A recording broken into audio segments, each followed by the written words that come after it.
Cinema ரகசியம் நேயர்களுக்கு வணக்கம். தென்னிந்திய சினிமாவில் குறுகிய காலத்தில் முன்னணி பாடகியாக உயர்ந்தவர் ஜென்சி. அதே சமயம் குறுகிய காலத்திலேயே தமிழ் சினிமாவில் இருந்து விலகிய இவர் இளையராஜா இசையில் ஹம்மிங் பாடியது குறித்து ஒரு பேட்டியில் கூறியுள்ளார். தென்னிந்திய சினிமாவில் முன்னணி பாடகியாக திகழ்ந்தவர்தான் ஜென்சி. கேரளாவைச் சேர்ந்த இவர் மலையாள படங்களில் பாடகியாக அறிமுகமாகி பலரின் இதயங்களை கவர்ந்தவர். மேலும் 70 காலகட்டங்களில் பாடகர் யேசுதாசுடன் இணைந்து பல பாடல்களை பாடியிருந்த ஜென்சியின் குரல் ரசிகர்கள் மத்தியில் நல்ல வரவேற்பை பெற்று பிரபலமான நிலையில் அவருக்கு தமிழில் வாய்ப்பு கொடுக்கலாம் என்று யேசுதாஸ் நினைத்துள்ளார்.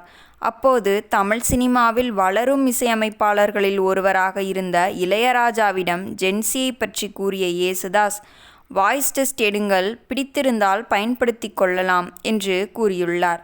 இதன் காரணமாக வாய்ஸ் டெஸ்டுக்காக வந்த ஜென்சிக்கு அன்று மாலையே ஒரு படத்தில் பாடல் பாடும் வாய்ப்பினை வழங்கியுள்ளார் இளையராஜா. 1978ஆம் ஆண்டு வெளியான திரிபுர சுந்தரி என்ற படத்தில் எஸ். ஜானகியுடன் இணைந்து பாடியிருந்தார்.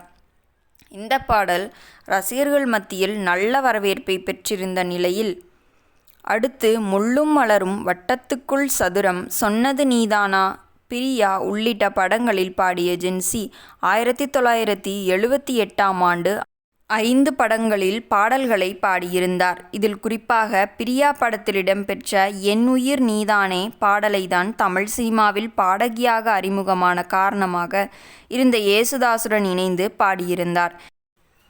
பாரதி ராஜாவின் புதிய வளர்ப்புகள், நிறம் மாறாத பூக்கள், டிக் டிக் டிக், அலைகள் ஓய்வதில்லை உள்ளிட்ட படங்களில் பாடி பாரதி ராஜாவின் மனதை வென்றிருந்தார். பாரதி ராஜாவுக்கு பிடித்தமான பாடகிகளில் ஒருவரான இந்த ஜென்சி தனது படங்களில் தொடர்ந்து பாட வேண்டும் என்று கூறியிருந்தார் பாரதி ராஜா. ஆனால் 1982ஆம் ஆண்டுக்கு பின் அவர் தமிழ் படங்களில் பாடவில்லை. இதனிடையே இளையராஜா குறித்து நிகழ்ச்சி ஒன்றில் பேசிய ஜென்சி, கிழக்கே போகும் ரயில் படத்தில் ஹம்மிங் முழுவதும் எனக்கு கொடுத்தார். இந்த படத்தின் ரீரெக்கார்டிங் இரவில் நடந்தது. ரீரெக்கார்டிங் எப்படி நடக்கும் என்பது குறித்து எனக்கு எதிர்பார்ப்பு அதிகமாக இருந்தது. இது புதிய அனுபவமாக இருந்தது. முதலில் எனக்கு ஹம்மிங் சொல்லிக் கொடுத்தார். ஆனால் அதன் பிறகு நான் பயிற்சி பண்ணவே இல்லை. ஆனால் அடுத்த ரீல் போட சொல்லி இசைக்கு நோட்ஸ் எழுதுவார். அவ்வளவு பொருத்தமாக இருக்கும். அந்த மாதிரி ஒரு லெஜண்டை நான் பார்த்ததே இல்லை. அவர் ஒரு பெரிய ஜீனியஸ் என்று ஜென்சி கூறியுள்ளார். மீண்டும் நாளை சந்திப்போம். நன்றி, வணக்கம்.